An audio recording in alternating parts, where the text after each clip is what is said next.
Assalamu alaikum class. Today we're going to start with our lecture number 5. That is, we're continuing with the theoretical framework, and we're moving on to talking about developing hypothesis statements. Alright, let's start with the recap, what we did last session. Last session we talked about different types of variables, such as independent variable, dependent variable, the moderating and mediating variable, which is sometimes also called the intervening variable. So we talked about these different types of variables. Later on, what we did was we looked at different examples and how to identify within those examples these different variables. What we also looked at was that while discussing these different variables, we need to also look at the relationship between these different variables. We identified that while identifying the relationships, we could say that the relationship between certain variables is of a sort of a positive nature or a negative nature. We also looked at that we might be able to also look at the different the difference between the groups in terms of when a variable is being studied. Thereby we wanted to look at that this variable can have different values for different groups. Later on, what we also talked about was we talked about that while developing our theoretical framework, we need to talk about the variables, their logical relationships, the directions, and the explanations how these variables are related. We need to describe and discuss as to why these variables relate to each other. So, as we said that earlier, the general idea is that once we had identified a problem, what we'd like to do is break it down into a more simpler state that so that we can address that problem in a piecemeal way. And that is, we break down the problem into a way that we could address it in separately, and in that way we might be able to solve the problem. So we wanted to make sure that once the problem is stated in a way that it could be properly measured, and then at the later stage could be tested as to be to be true or false. Continuing with this theme in mind, let's look at this example where a production manager is concerned about the low output level of his employees. The articles that he read on the job performance frequently mentioned that 3 variables are important to the job performance, such as skills required by the job, rewards offered, and satisfaction. So while he was going through different literature, he came across that the performance of the employees are dependent on the skill required by the job, the rewards offered by the job, and the satisfaction of the employees.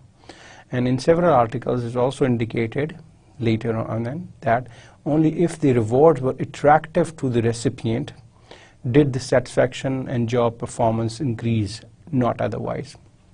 Meaning that for people who did not really seek rewards, or the rewards were not attractive to them, for them, the scenario, in that scenario, the satisfaction and job performance increase was not seen. What we mean by that is, well, you can look at it through our schematic diagram, but later let's elaborate on this theoretical framework. That is what we want to do when we say in a theoretical framework. What we tend to do is, as I said, that we need to elaborate our variables, what they are, and the scenario I gave you earlier. What we need to do is, while developing our theoretical framework, considering the scenario which I presented earlier, we need to make sure that we elaborate at these different variables. While elaborating these different variables, that's when we are able to clearly understand the relationship. Because while studying the earlier portion, this one, the one I'm showing you right now, what you do, you will find out is that some of these relationships are not as clearly defined as one would like to. So what we do is when we develop our theoretical framework is we elaborate and explain these variables and their relationships, such as when we look at the theoretical framework, I'm referring to the the para number 2, where it talks about the rewards, where rewards are we start off explaining different variables. In the very initial, when we're developing our theoretical framework, what we tend to do is we explain the different variables, such as, like I'm doing it now, is that in the second paragraph I'm saying rewards are of 2 types, intrinsic and extrinsic, and we elaborate on the different types of rewards. And we can say that where job is enrichment, whereas job enrichment is something to do with making the job more challengeable. While elaborating on these things, what we can say is that rewards are known to enhance the satisfaction of employees, which leads to higher organization performance. And then we can elaborate a little bit on that. But we say that from some employees, the rewards are not attractive, hence no contribution of satisfaction of the employees is seen, meaning that when job enrichment is offered and rewards are offered, the general theory suggests when job enrichment and rewards are offered, the general theory states that the organization will have higher performance as compared to the theory which further elaborated that the employee's satisfaction will come in between. That is, once the job is enriched, rewards are offered, employees start to have higher satisfaction level, which later on converts into organizational performance. So whatever discussion we had earlier, or the description we had of the theoretical framework here, what we looked at in the second paragraph is we elaborated with different reward types. We talked about the different jobs challenges, which basically enhances the job, and then we talked about the relationship between these variables. While discussing this, then what we do is we convert the discussion and we develop the schematic diagram. While describing the schematic diagram, we also need to explain the role of attraction for rewards. We're saying that attraction for rewards is a moderating variable, whereby if the attraction for rewards is there, then only satisfaction will be achieved. That is, if it is for employees for them the attraction is there for rewards, those are the employees who will be more satisfied, and once they are satisfied, you will find higher organization performance from them. So considering these things, we basically looked at that there are 2 steps basically to developing a theoretical framework, 2 major steps. One is where you describe the different variables, the relationship with each other, elaborating them, explaining them, and supporting them with different references. And moving on, once you are able to explain them, then what you do is you schematically draw those relationships. And as you can see, while going through the description, where you need to maybe spend a page and a half describing what are the types of relationship, what is the types of variable they are, you convert that into a schematic diagram. Now this becomes much simpler to work with, and as you can see that here we are saying job enrichment and rewards lead to satisfaction, employee satisfaction, which is then converted into organization performance. And we are then saying that the rewards effect conversion to satisfaction is only possible for people or for the individuals who basically have attraction for the rewards. For the people who don't have attraction for the rewards, the satisfaction is not there. So what are the research questions we can draw from this scenario is does job enrichment and rewards influence the performance? This is one of the research questions we want to address. Of course, we had theorized it. We have schematically drawn the scenario. But what we need to know is, at this stage, is to know and establish that does the job enrichment and reward influence performance? It's one thing. Another thing we would like to establish is, does the satisfaction of intervenes the relationship or not? That is, does satisfaction intervene the relation between reward and performance? And further on we can say, does satisfaction intervenes between the job enrichment and performance? And finally, one of our research questions could be, does the attractiveness of the rewards moderate the relationship between reward and satisfaction?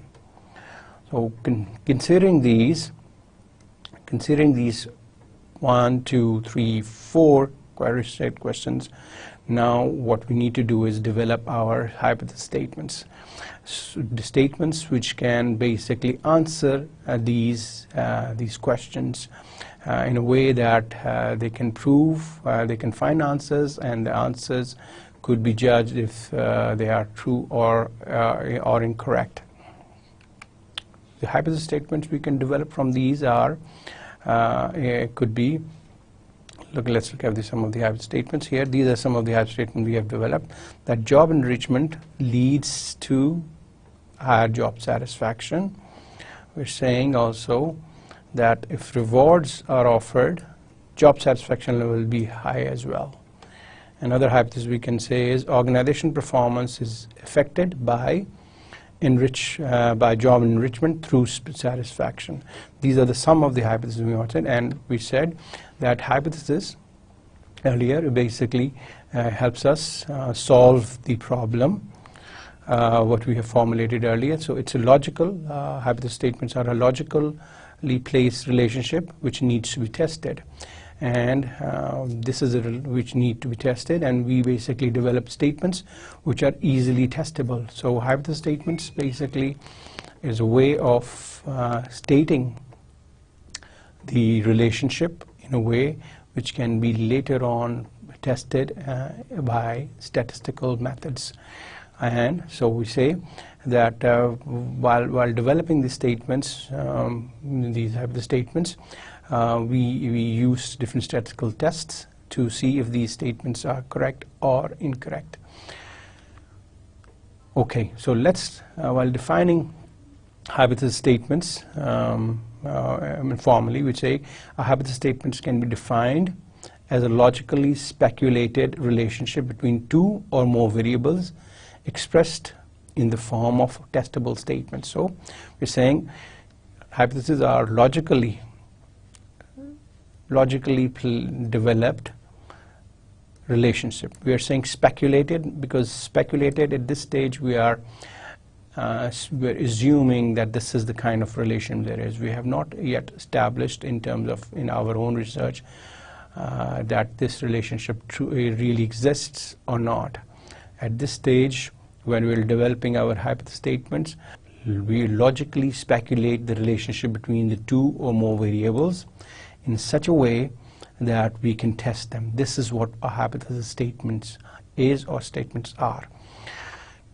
Different hypothesis statements, which I said, we could have made from the theoretical framework, which is we looked at earlier here.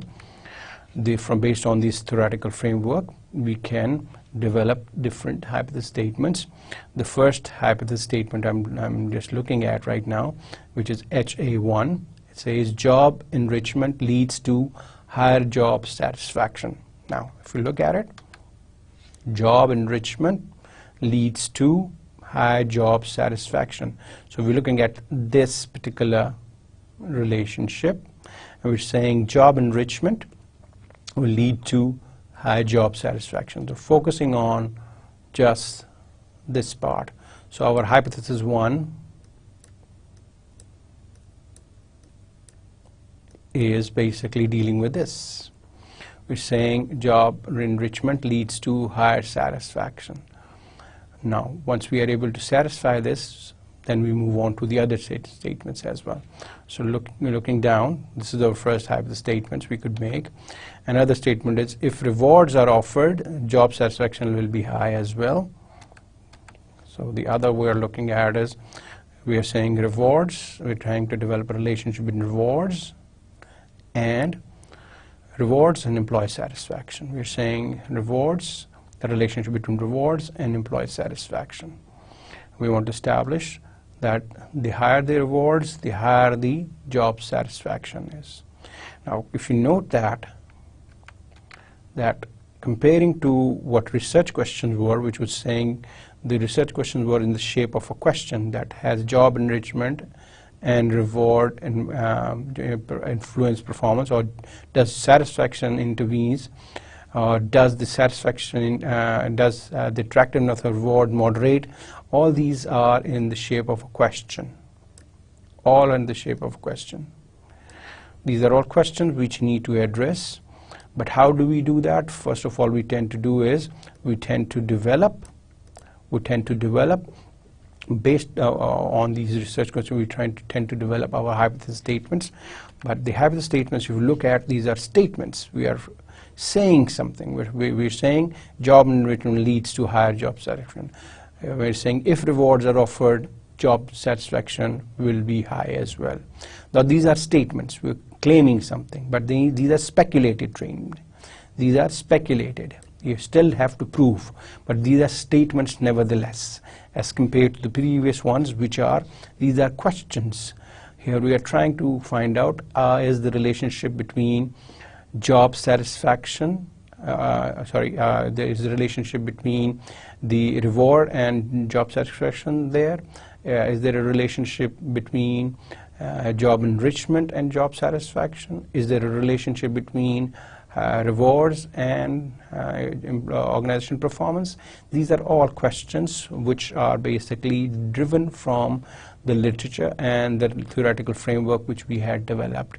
So once we have these questions formulated, now we are ready to make some kind of statements as well. That is, some speculated statements that if rewards are offered, job satisfaction level will be high as well.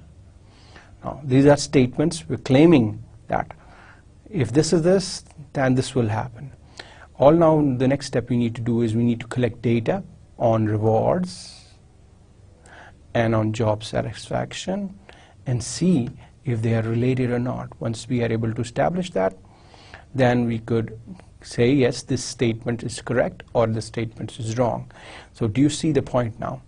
So we basically started with a theoretical framework.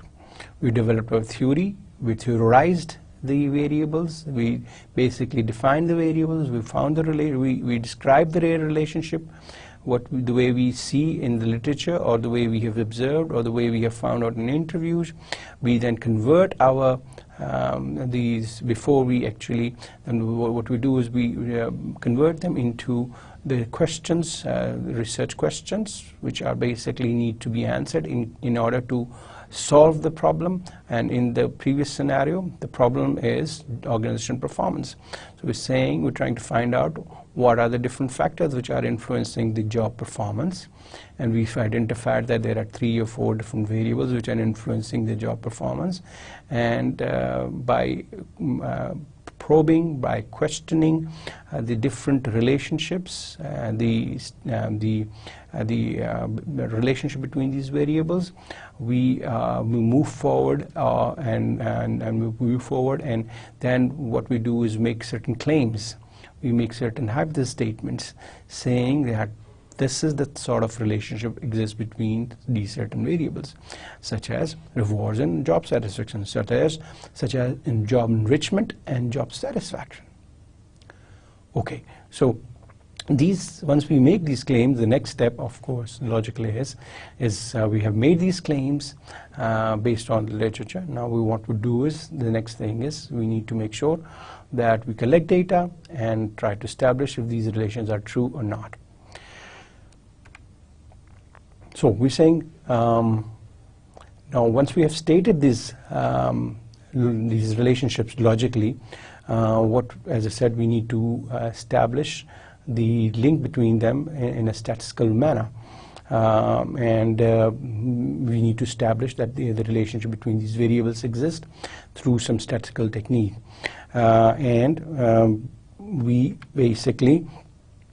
We also need to identify a few things as to if the relationship is of a positive nature or a negative nature. But what we also need to do is we need to see if there is a positive correlation between is significant or not. So another thing we want to do while doing these testing these relationships is to find out if these variables are related. One thing, and the second thing we want to make sure is the relationship is significant or large enough that we could say that our hypothesis has been proven or not. Meaning, there could be a relationship between certain variables, but if it's a very weak relationship, then we might not be able to prove our hypothesis. So we need to also make sure that if the relationship exists, and we collect data for this, and we find out that there is a relationship, we need to also look at that if the relationship is strong enough. Is it significant enough? Is the relationship large enough to prove our hypothesis or not? Because if there is some kind of relationship, it might be very small, or minuscule, or very little, then we might not be able to say that our hypothesis is true. In social sciences, what we need to, we generally tend to say that we are confident that 95% of our times out of 100, the observed relationship will hold true. Generally, what we tend to do in social sciences is keep our significance level to 0.05, indicating that we are saying 95% of the time out of 100, the observed relationship will hold true. 5% of the time is possible that the relationship will not hold true. So when we say 0.05, what we mean by that is, or 0.05 significance level, is that we're saying 5% of the time of out of 100, we might not find the relationship as we had identified to hold true, but 95% time we will find the relationship to be true. But this is one of the criteria we generally tend to establish, and if there is a relationship between certain variables, we want to make sure that it is it teaches a certain significance level. It establishes certain significance level, and in our case, we said that generally in social sciences, in our case, we tend to keep it as to be at 0.05, which is we're saying 5% there is a chance of being that the hypothesis doesn't hold true, and 95% of the time it holds true. So it is true, our data analysis, our logical relationships are tests. So previously what we did was we had theoretical framework, research questions developed out of the theoretical framework. Then what we did was we developed our hypothesis statements, and to establish if our hypothesis statements are correct or not, what we do is we use statistical tests. Before we use our statistical test, naturally we need to collect certain data and apply those tests on our collected data. And generally what we tend to do is we tend to see if there is a relationship between these variables. How good is that? How large is that relationship? And for that we tend to set that the significance level for social sciences is 0.05, indicating that we want to make sure that 95% out of 100 the relationship we identified will hold true. So keeping these things in mind, in our hypothesis, we want to make sure that that our hypotheses are not proved. In case they are not proved, then we would like to search for possible reasons. That's another thing we want to look at, is although we try to collect data which might be which might support our hypothesis, meaning in the previous case we might find out that job enrichment leads to employee satisfaction, high employee satisfaction. We might be able to prove that relationship based on our data, but certain times if we are not able to do that, then we try to find out what the possible reasons are. What are the possible reasons that the hypothesis was not proven? So maybe based on that, we again extend our theory, like in the case when we looked at that the rewards would lead to high job satisfaction. Initially, maybe the theory was that, and the data, while looking at the data, we find out that rewards do not really sometimes influence the job satisfaction. On further research, if that is not proven, on further research we might need to find out what are the other variables influencing. In our case, in the previous case, what we found out was that for some employees, rewards is not an attractive option. So for them, if the rewards are not attractive option, then rewards will not lead to higher satisfaction. So in any case, whatever the hypothesis we develop, we need to make sure these hypotheses are tested based on the data collected. And once we are able to test these the hypotheses, there's a possibility some of the hypotheses will not be proven. For that matter, it is an indication that maybe either there is some more variables which need to be studied, and maybe they are influencing the relationship. So we need to expand our horizons, expand our search, and try to find certain explanations as to what. Different methods could be used. We can go back to the literature and search for different anomalies, different cases where the scenario doesn't work, or we can go back to specialists, experts, and talk to them that in their view what could be the different reasons. And once they are able to identify certain reasons, we might be able to find out that there are other than the normal variables which we are looking at in the study which are influencing as well. So as we said earlier, that in any case, literature provides us a lot of support to the hypothesis we have developed, and in any case, what literature does is it provides us the support as to why these relationships exist. And in case when the hypotheses are not proven, we need to again further look at different literature and maybe do more interviews and find out why in our case this relationship was not proven, although the previous theory did say that there is a relationship between these two variables. Okay, so now we'll talk a little more about what are the different hypothesis statements formats are. The hypothesis statement formats are the way we write these hypothesis statements. There are different ways of stating our hypothesis statements.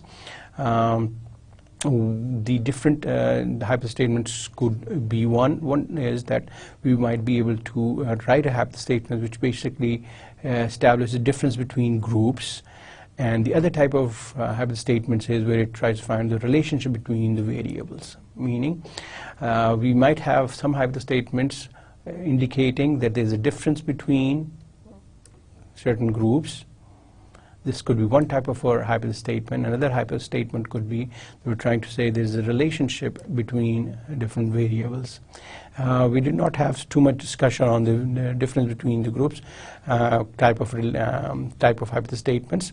In the coming slides, we'll talk a little more about that. But we did certainly talk about the relationship between the variables, the kind of hypothesis statements in which the relationship between variables have been talked about.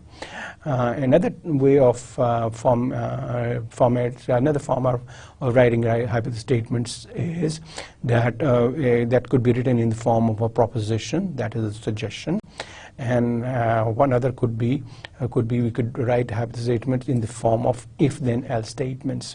Again, these are different formats. Both could be used depending on the the preference of the researcher, but here we are trying to suggest that there is certain relationship, and sometimes again we could also use a way in which we can saying that if X increases then Y will decrease, which is again more or less in the same way we are saying the hypothesis statement, but here we are trying to be more mechanistic, more systematic in stating our relationship. Another way of format of hypothesis statements is where we have sort of directional and non-directional type of hypothesis statements, where we, in certain hypothesis statements, what we tend to do is give a direction in our statements as to if the relationship is positive or negative. That is when we are saying there is a relationship, and in another case when we are saying the relationship is there, but you're not mentioning the direction of the relationship, if it's positive or negative. We'll have a few examples of that in the coming slides. Another kind of format is when we are saying, as we said, that there could be statements which are basically focused on the difference between the groups. An example for that is that there is a difference between the motivation level of men and women. Here again, the focused area or the problem area is the motivation level. This is the variable we are understudying. We're trying to find if the motivation level of the employees is the same. But the hypothesis we have formulated there is that there is a difference. The question could be, is there a difference between the motivation level of men and women? And the hypothesis statement for that kind of a question could be, there is a difference between the motivation level of men and women. Now again, this is a statement, full stop. We're saying there is a difference between the motivation level, but here we are focused area is motivation, but we are trying to divide it into two different groups, meaning men and women.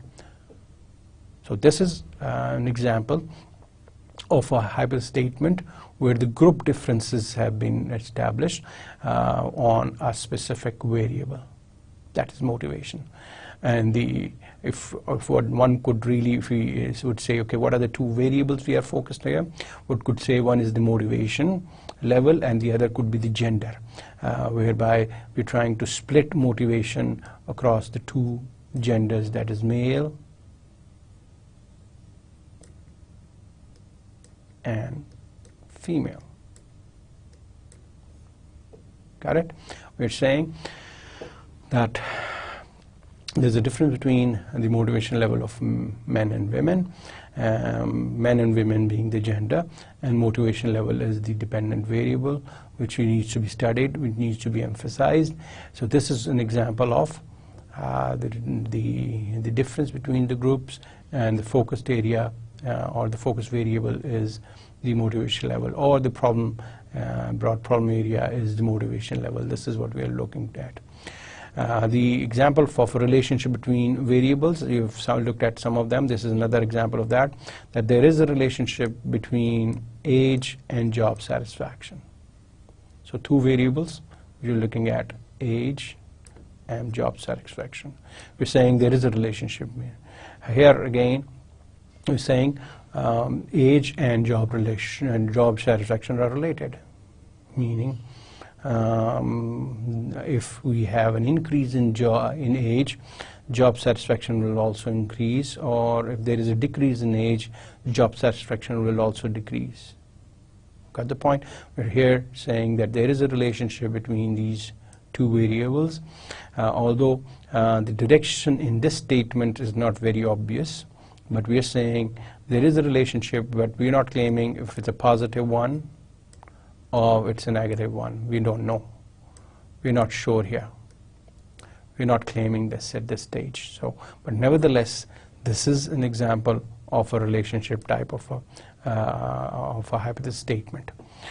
So the first one I looked at is, this is where we're stating there's a difference between certain groups. This is a type of statement which differentiates the groups on a certain variable. The second one is trying to define that there is a link between age and job satisfaction without claiming that if it's a positive one or a negative one, but there is a relationship which he's trying to claim here. So these are all claims which need to be proven at a later stage while collecting data. Example of a propositional style: employees who are more wealthy will take sick leaves less frequently. So this is an example of employees who are more healthy will take less sick leaves. So these are two wheels we're looking at. Employees healthy, and we're looking at sick leaves. We're saying this is a proposition way of style of writing it. We're saying employees who are more healthy will take sick leaves less frequently. Nevertheless, it is talking about a relationship, right? It's a relationship between these two variables, correct? But again, this is a way of writing it. You can also state in another format, which is if employees are more healthy, they will take sick leaves less, which is almost the same way, but the style is different. So depending on your preferences, you pick up this style or this style. But nevertheless, these are different ways of writing. We're saying if employees are more healthy, same thing, we'll take sick leaves. We're talking about sick leaves, so we're trying to again establish a relationship between these two variables. Okay, so based on these two, again, as I said, some of these relationships would be indicated, but sometimes these relationships do not have a direction given into them.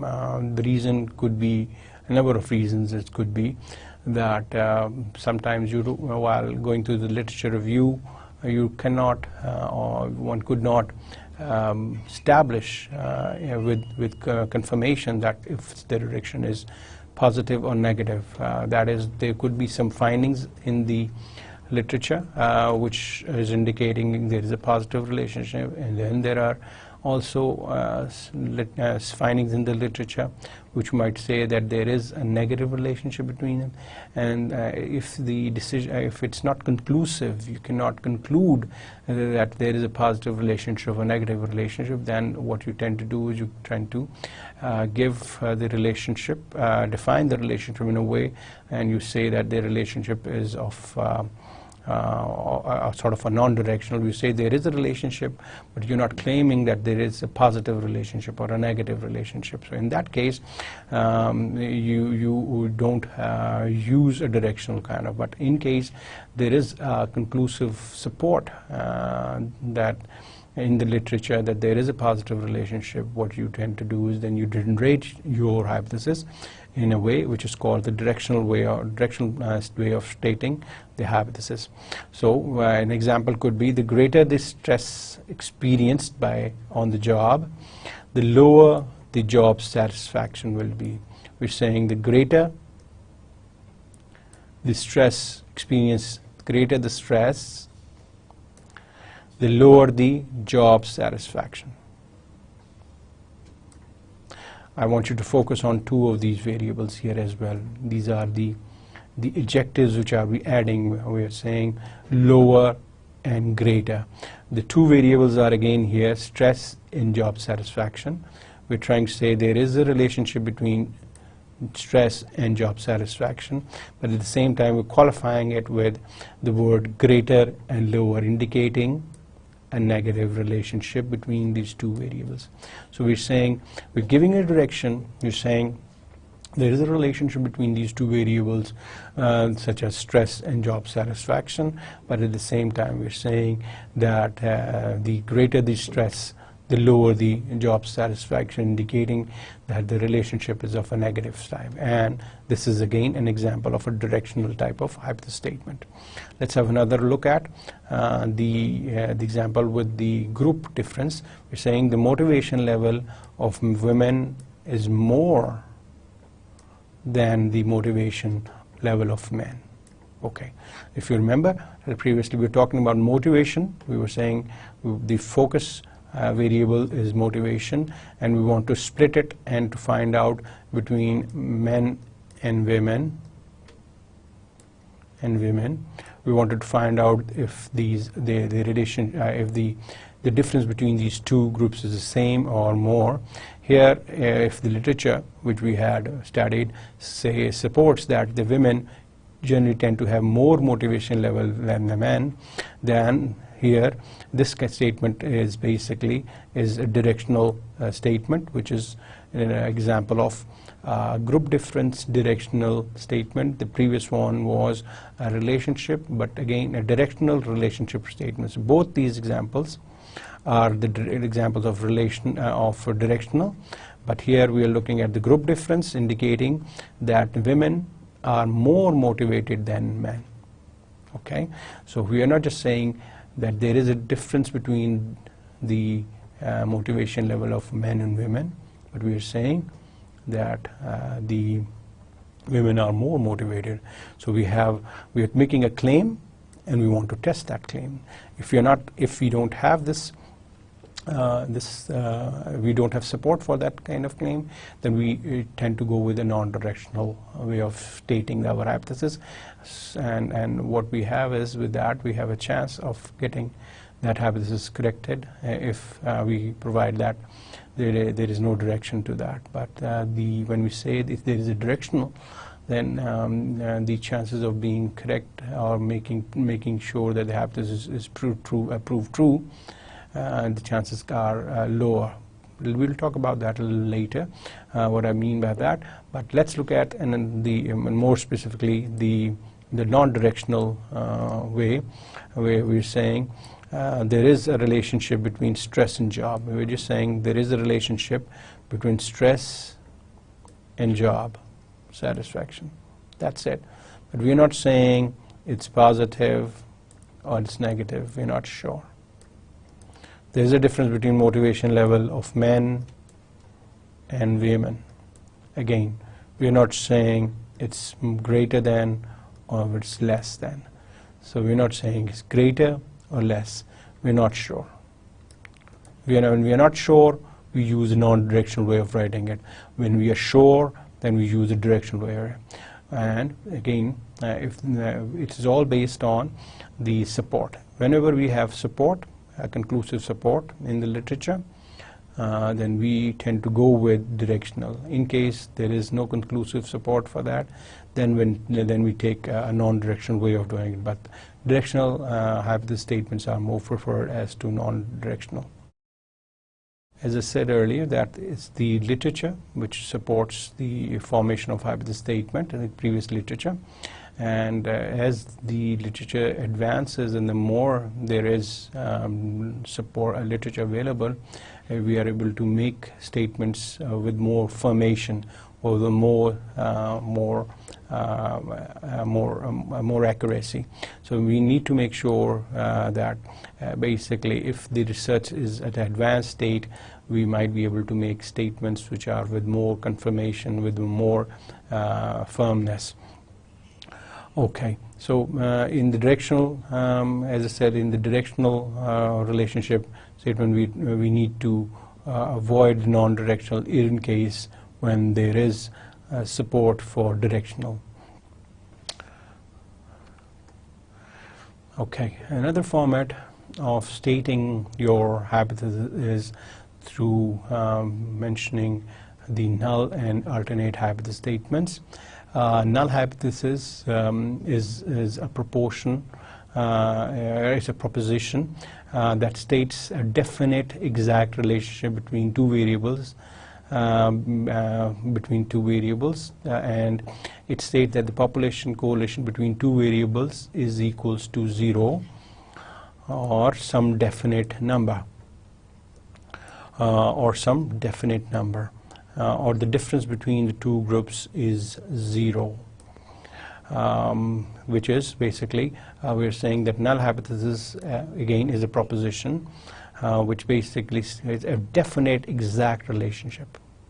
We're saying there is when we say there is no relationship between two variables, what we mean by that is the relationship strength is equals to 0. There is no relationship, meaning the link between these two variables is equals to 0, meaning there is no relationship. When we say something like that, we are trying to make a definite give a definite number, which is we're saying it's equals to 0. When we say equals to 0, it means there's no relationship. And if we say there is no difference between the two groups, again we are saying the difference between two groups is 0. So in a null hypothesis, we tend to say that there is no relationship between the two variables, meaning the value of the relationship between the two, or the strength between the between the two variables is equals to 0, indicating there is no relationship. When we say it's 0, it's no relationship. And similarly, when we are saying that the relationship, that the difference between the two groups is equals to 0, we're saying there's no difference between the two groups. The value, or let's say in the case of motivation, the motivation level between men and women, the difference between the two is equals to 0. Similarly, when we're saying the relationship between stress and job satisfaction is equals to 0, meaning the stress and job satisfaction are not related at all. So one way of stating the hypothesis, once we develop what we call an alternate statement, and we call one the null statement. The alternate statement is usually what we call as the actual hypothesis statement. The alternate hypothesis statement is opposite to the null. It is the statement expressing the relationship between two variables, indicating the difference or the relationship between the two groups. It is the alternate statement. It's opposite to the null statement. When we're saying there is no relationship between certain variables, then the alternate statement could be that there is a relationship, there is a positive relationship, or there is a negative relationship. All these three statements which I gave you against the no relationship is that there is a relationship, there is a positive relationship, there is a negative relationship, but nevertheless there is a relationship. So when we say null hypothesis, the opposite to that is there is a relationship, and then we can qualify that it is positive relationship, negative relationship. Similarly, when we say there is no difference between the two groups, then again we are saying that the opposite to that is there is a difference between the two groups. Then we can further qualify that group A is more than group B, or group B is more than group A. Whatever the scenario it could be, we can qualify that later on, but there is a difference, or there is a. So usually what we tend to do is we define our hypothesis statements in two formats. One, the null hypothesis statement. The second, the alternate hypothesis statements. Null hypothesis statements, you tend to say that there is no relationship and there is no group difference. The logic behind that is what we tend to do is once we define the null hypothesis statements, and we what tend to do is we try to disprove the null hypothesis statement. Once we disprove the null hypothesis statements, it's easier for us to prove the alternate, meaning to disprove null is much easier. So what we need to do is, instead of developing our proving actual hypothesis statements, what we tend to do is develop a null hypothesis statement, which is a much simpler way of checking the relationship or the difference between the groups, because we are stating it in a way which is much easier to check. That is, if there is no relationship, then we are saying the relationship is equal to 0, or there is no difference, that is the group difference, the value is equal to 0. This is much easier to prove as compared to finding that there is a relationship, and the relationship is positive or negative, and if the relationship is significant enough or not, which is slightly more complex as compared to null hypothesis. So what we tend to do is we tend to generate a null hypothesis statements, which is based on that null hypothesis statements, we're trying to generate what we call as the alternate hypothesis statements. Null hypothesis statements, as we said, we're saying that there is no significant relationship between the two variables, or no significant difference between the two groups. An alternate is stated that there is a significant relationship between the two variables, or a significant difference between the two variables.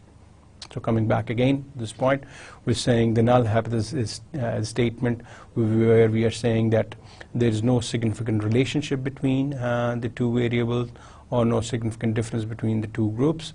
Alternate is we're saying there is a significant relationship and there is a significant difference between the two groups. As we said, the null hypotheses are formed with the objective of rejection. Once we reject, what we tend to do is the null hypothesis and all other alternate hypotheses can be supported. Once we are able to do that, it's easier for us to support all the alternate hypotheses.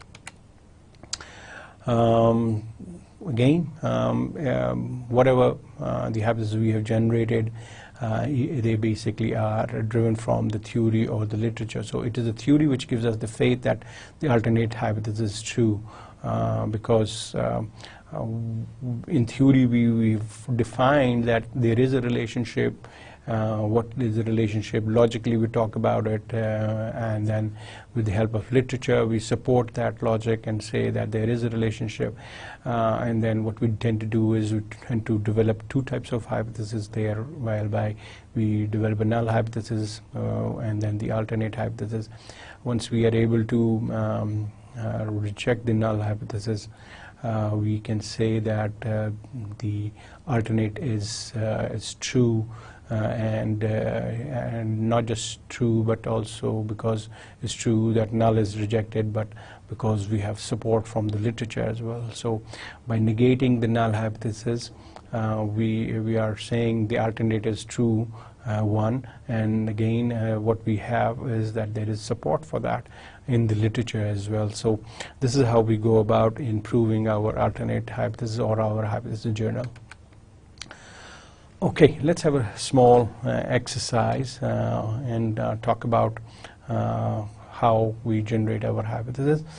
Basically, this exercise is going to work on or try to establish, we're going to establish the theoretical framework, and based on after developing the theoretical framework, what we'll do is try to develop the hypothesis statements. Generally, the scenario is that the people high in their need for achievement and who have high work ethic values will be highly motivated to work. When they get motivated, we say they slowly become involved in their jobs.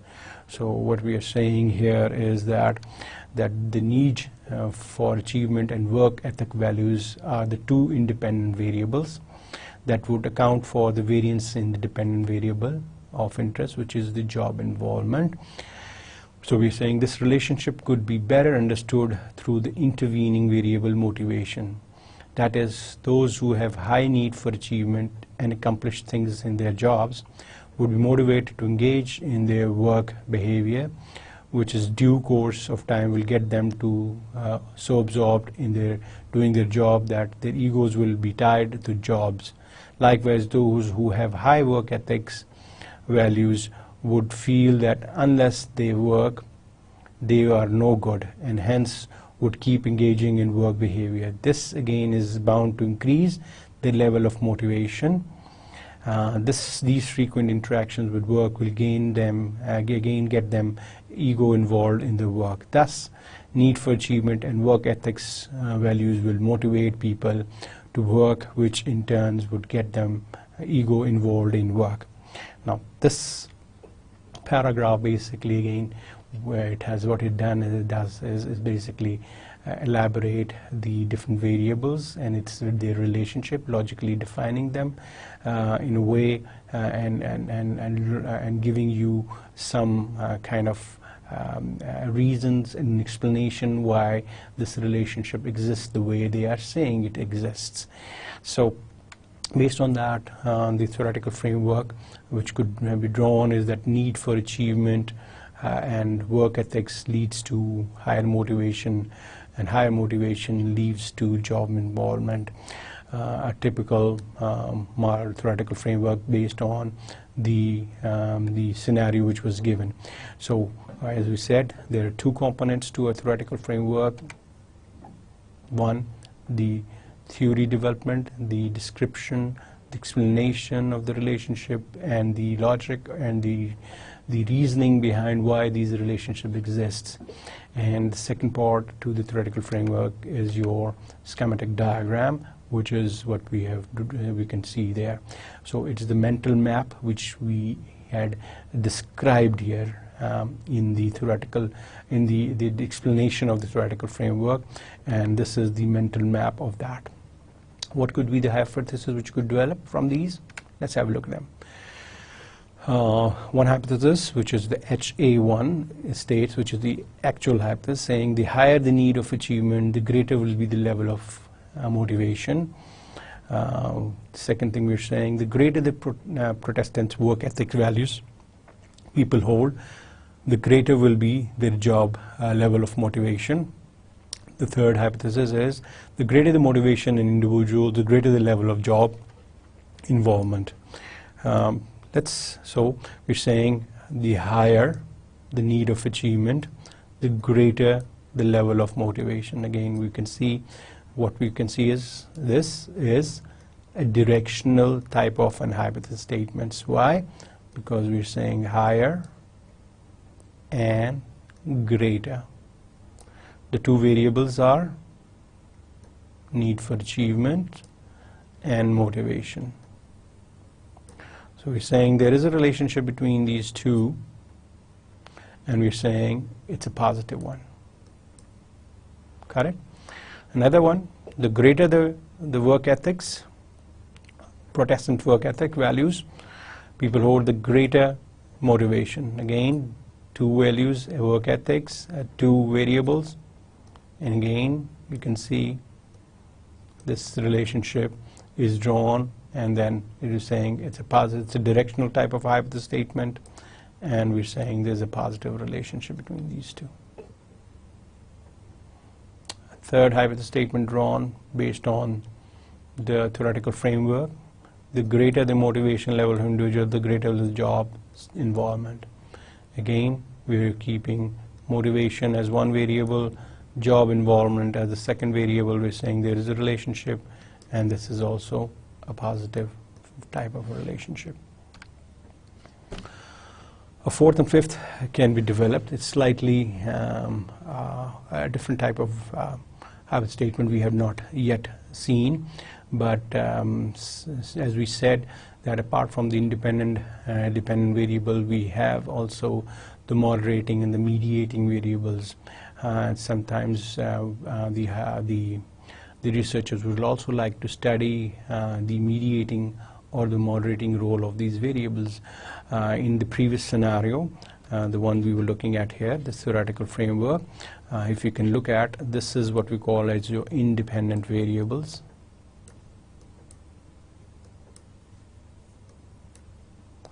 This is what we call as your dependent variable.